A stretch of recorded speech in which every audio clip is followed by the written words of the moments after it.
Hello, welcome to Paul Radke's Learning Object project. My project is going to be about looking at news, analyzing news, and giving that skill to my social studies classes in either high school or middle school. One of the concerns that I have, and this isn't just for kids, but it's for adults as well, is that when they read news, they don't understand exactly how to read it or what to do when they do read it, how to analyze it.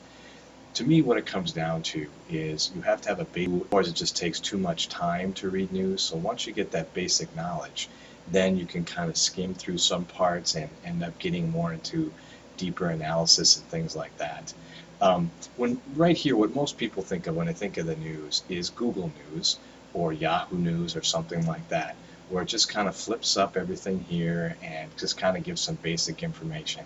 Now, even some of these can leave out fashion is doing things correctly. They're just giving the basic information, and they give you top stories on the left, and they give you the bigger, and they give you the more detailed stories in the middle here, as you can see some of these, and then on the right is kind of just some headlines in other areas.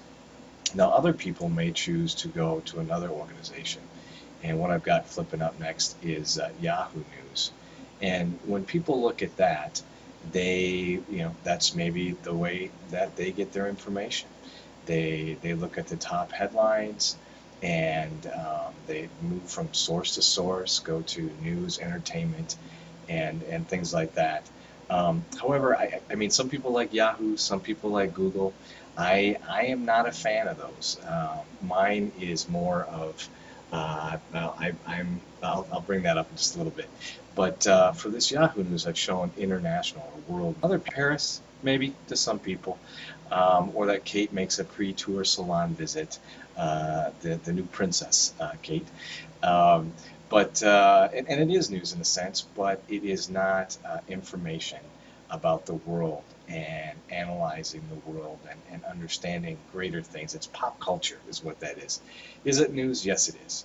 However, it is not the hard news that I basically want to teach kids. I want to be able to show them how to, again, look at news, analyze it, and decide whether it is accurate news and to analyze and say if it's coming from a bias and different things like that. So that's what I'm trying to show on this screencast. And if you follow along, we'll see what we have here. Thank you. This is the first of four sites that I'm going to show you. I'm going to show you CNN, BBC, Real Clear Politics, and then a fun one called Gapminder, which is a fun one to look at. CNN is my news choice when it comes to looking at different things. I've always been a CNN fan. I know other people prefer Fox and other news organizations like Google, Yahoo, but I feel like I can link this and then I can go on TV and watch CNN there, and they can kind of come together. Plus, I really appreciate CNN's political coverage during the elections. You can go ahead and find out how the voting is going in each state and dig down per county as they're counting the ballots. And it's their political and their election page is phenomenal. So I would like to show kids this and say, okay, let's look at side. Is it bias at all in what it's showing? And then look at opinion or analysis and kind of come back on that. But CNN is basically, again, like I said, the basic news page that I use. And as you can see here on top, you can dig down deeper and go into areas such as the U.S., world politics, justice, entertainment, tech, health, living, travel, opinion. And then iReport is actually people that are reporting news on their own, and then they can film it in. And I'm not sure exactly how they get certified to do that, but you're reporting. Reporting on the news, which is wonderful. And I think they can get a lot of instant things right away, like for the Arab Spring over in the Middle East and different things like that.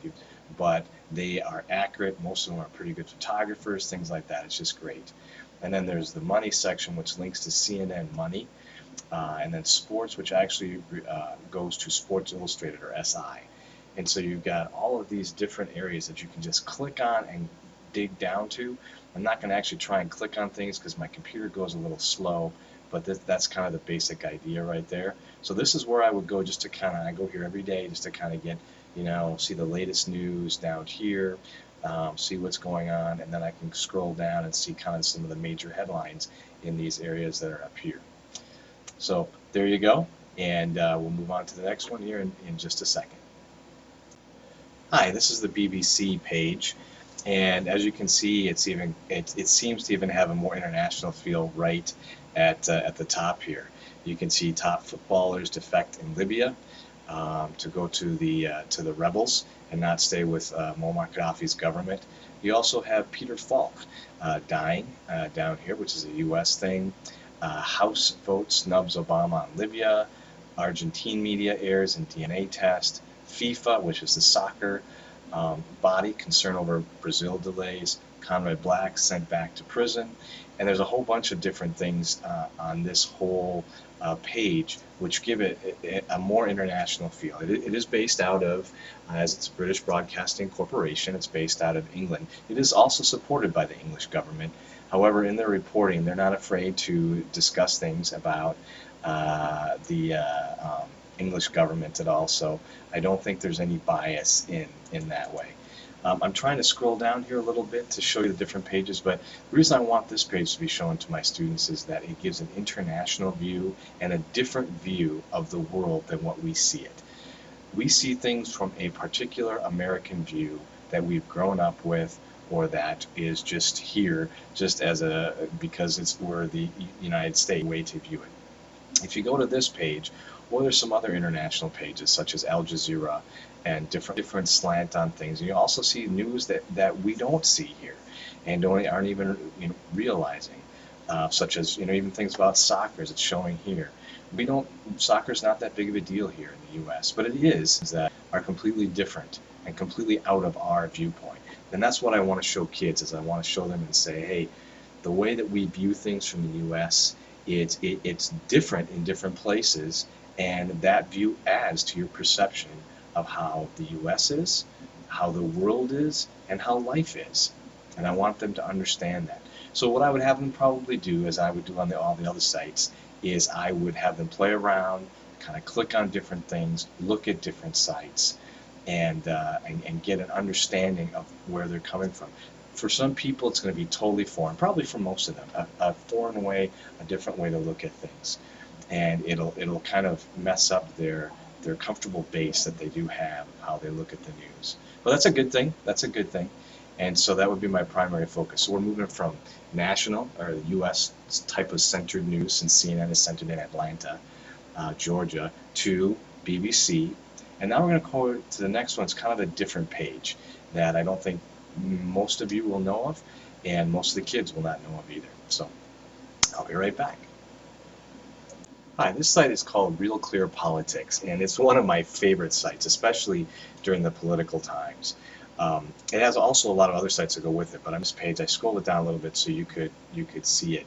And it looks like it's just updating a bunch of different topics: Libya, Washington, election 2012, President Obama, Europe, commentary and analysis. And that's just the beginning, just those little things here. And then there is the articles here in the center. Normally what happens is that they put articles in there 3 times a day: the morning, the afternoon, and evening. And there are fact things, but a lot of them is analysis. And normally you'll see, well, I should step back. Real Clear Politics is more of a conservative in their editorials and things like that.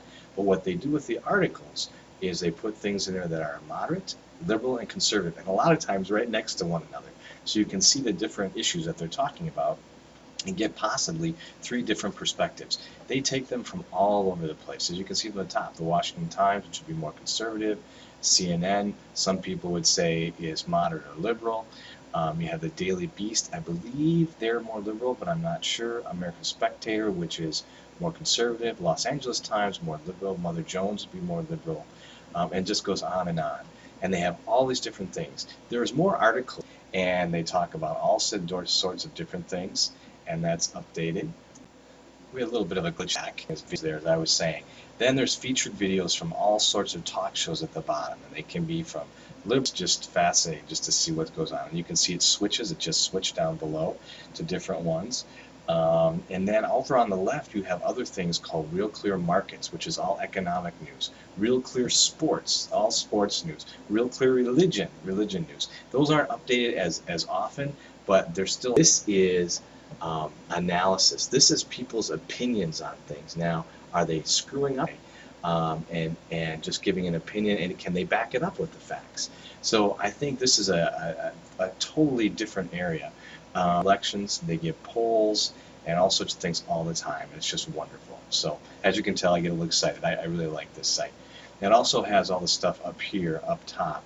Talks about world's markets, science is another one, religion and sports. So there you go. The next site that I'd like to show kids is a fun one, and it's called Gapminder. We're back. Hello again. We're here back with the Gapminder, which is done by Hans Rosling, and I believe he's from Sweden. And what he does is he takes data and he puts it on in very cool videos and in ways that are just incredible. And you can see on the one here, he's talking about something within the world, and you can see he's got these circles that are drawn here, and there's the United States, Japan, China, South Africa, and the Democratic Republic of Congo. And what he does is the size of the circle means the size of the amount of people that he's talking about, or the type of area, or yeah, I think that's the population there. And he just takes these things and he moves them around, and it's just fascinating. He's got so many different things. You can see here wealth and the health of the nations, CO2 emissions since 1820 and how they vary in different years and in different countries. Africa is not a country, it's a continent. He talks about how each one is different. Each country in Africa is different. Is child mortality falling? But this is what the data really shows. And I just find that fascinating. He's just truly a wonderful person to see, and I think this would blow people's mind. I look forward to using this in social studies because I think it would be a wealth of information depending upon which topic you're going to be talking about. As you can see too down here on the left, he's got Hans Rosling and the magic washing machine.